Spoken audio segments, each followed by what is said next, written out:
Hello, hi, welcome to Adventures in Music with me, Jim, where we listen to, talk about, and do all sorts of things music-y. We need to talk about the new album by Opeth. So we've just been listening to it. I've just finished it an hour or so ago, and I need to sort of marshal my thoughts a little bit.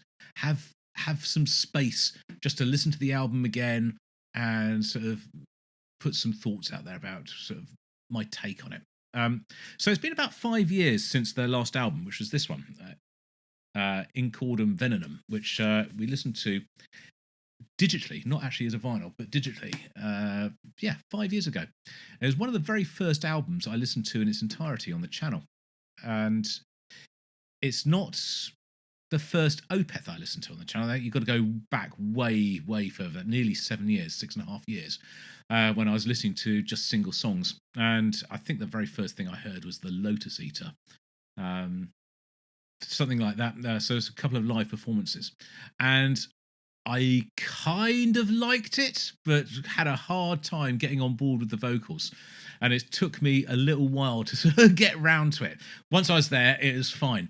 But it's been interesting. So I've listened to, as I say, In Cordum Venenum on the channel. Then quite recently, we've listened to this, Blackwater Park, in its entirety. That was winner of Album of the Month earlier this year.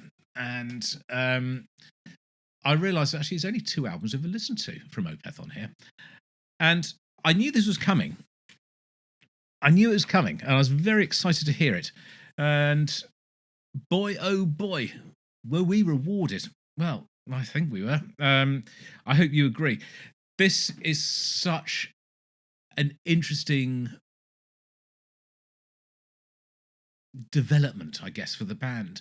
So it's kind of like they've taken the 2 different eras that they operated in.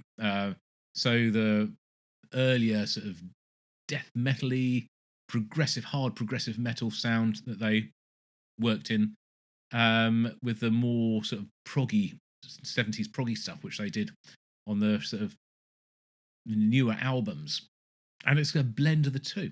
So now you still have the really interesting progginess, which was so apparent in Cordum Venenum, but mixed in with a lot of that sort of Blackwater Park or Watershed, Ghost Reveries, that sort of era, the sound from there. It's incredible. And I'm just so happy about it. It doesn't sound like either of them, but it sounds like both of them.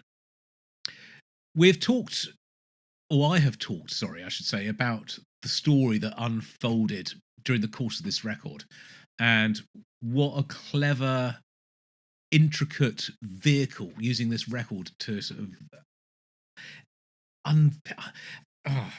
unpeel it,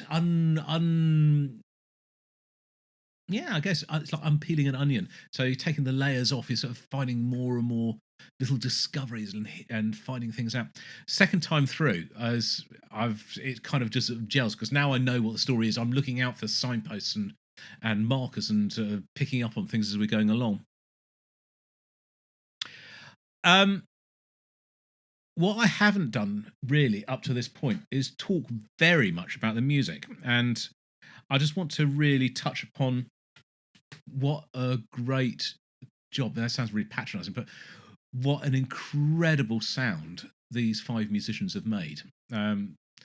So we have got, I'll go through the band members. I mean, you probably all know this anyway, but we've got Michael Ackerfeld at the front as the chief songwriter. He's playing lead and rhythm guitar, and he's singing.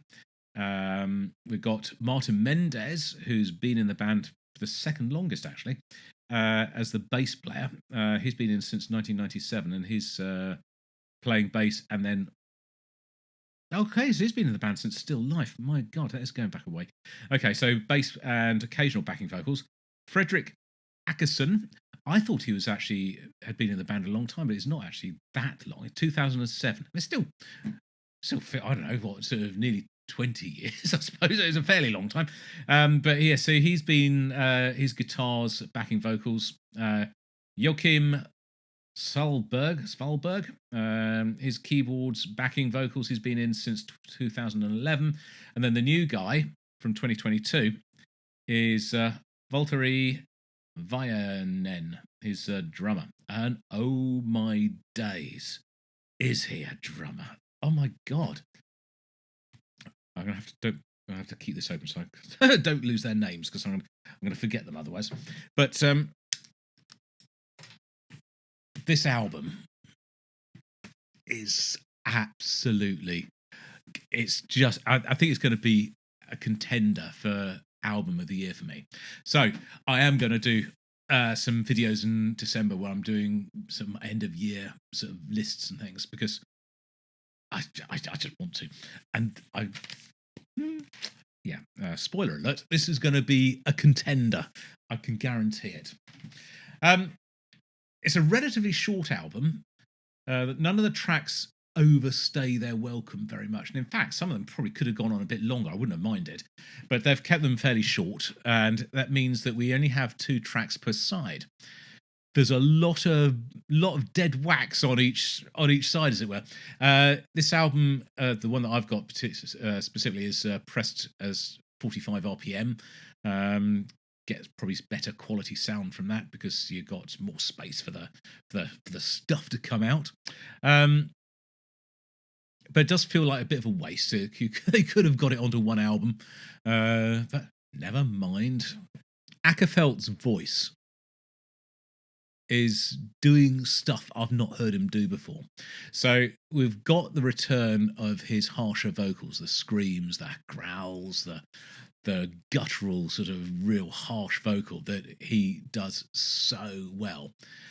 He's doing it and is sounding fantastic. This is bang up to date. He's a guy in his early mid-50s and he's still delivering the goods, as it were. So no worries there at all.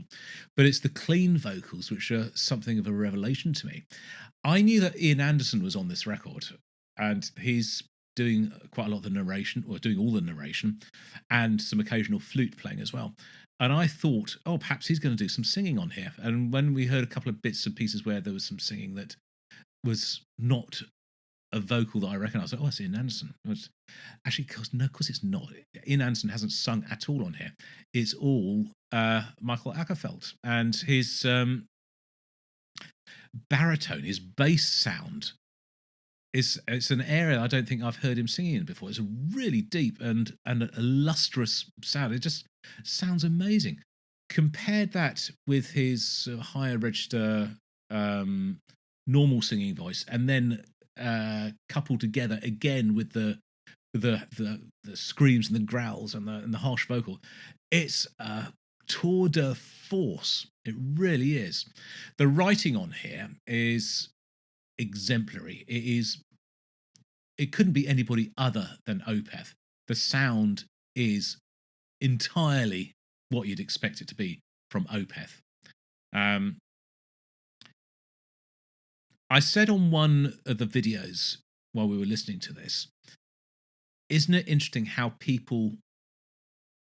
different people have completely different ideas about how to put musical passages together?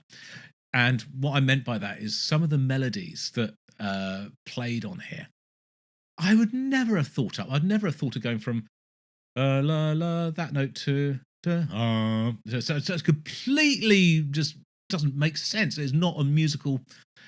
It is musical because it sounds fantastic, but it's not a learnt musical place to go to, which is genuinely properly progressive. So we are really, really in proggy territory with this, but it's metal and it just sounds fantastic. The guitar playing between both Frederick and Michael is absolutely sublime, and you don't want to try and sort of pick who's the best guitar player. That's not the kind of thing you do, but it sounds to me like they're both firing on all cylinders and playing amazingly. Very often when you have the lead singer of a band and they're playing guitar, the guitar they'll be playing will be rhythm guitar, not lead, but he's doing both. He's playing lead guitar parts and rhythm guitar parts. Some of the solos that are on here are absolutely off the charts. Paragraph 7, so the penultimate track. Oh my days, where's that piece of music go to? It starts quite simply, but it becomes this monster piece, with the guitar part at the end, which is just out of this world. And again, on a story left untold, is that what it's called? A story never told. I can't remember what it's called. You know the one, the last piece. A story never told. That's the one. Again, you got this beautiful, real sort of heartfelt guitar part on there, which just sounds amazing. I love that Opeth is so melodic. There's one of the things I miss in a lot of metal and a lot of modern metal, and I class Opeth as modern metal, because they're still obviously active, is that they are producing melody in the stuff that they do, and which is one of the things I really, really love about Iron Maiden, is that there's so much melody in there.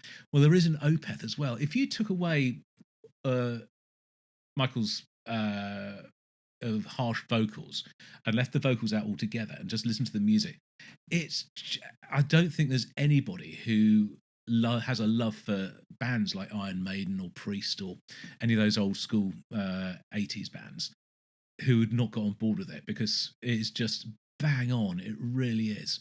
But it's taken it to a whole another level. It's not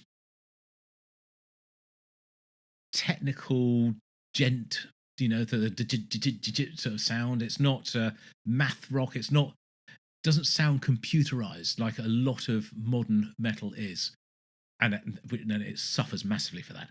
This sounds organic and played by a band, and it just sounds wonderful. It's warm and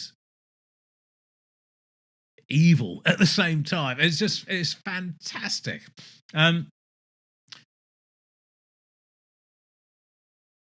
Opeth is a band that I have come to love, and it's not a band that I thought when I first heard them all those years ago it's a band I'd ever be sort of totally in love with. But I am. I've got there. And I got there really quite quickly after I started listening to them. And I am so excited and heartened to know that they are still productive, working together as a team, producing music like this and putting it out here for us all to hear. I think they've done an incredible job. This album is going to be in their 14 album sort of run of albums. It's going to be top tier, isn't it? It's going to be up there with Blackwater Park, with Watershed, with Ghost Reveries. I mean, it fits in perfectly, and we're all so lucky that they are still here and still doing this and still want to do it.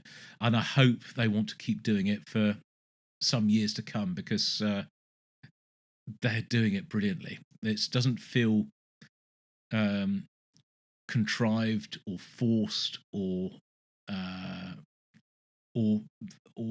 unnatural. It just feels completely organic and real and spontaneous almost. It feels right. It feels like they still have something to say, and I love it. I absolutely love it.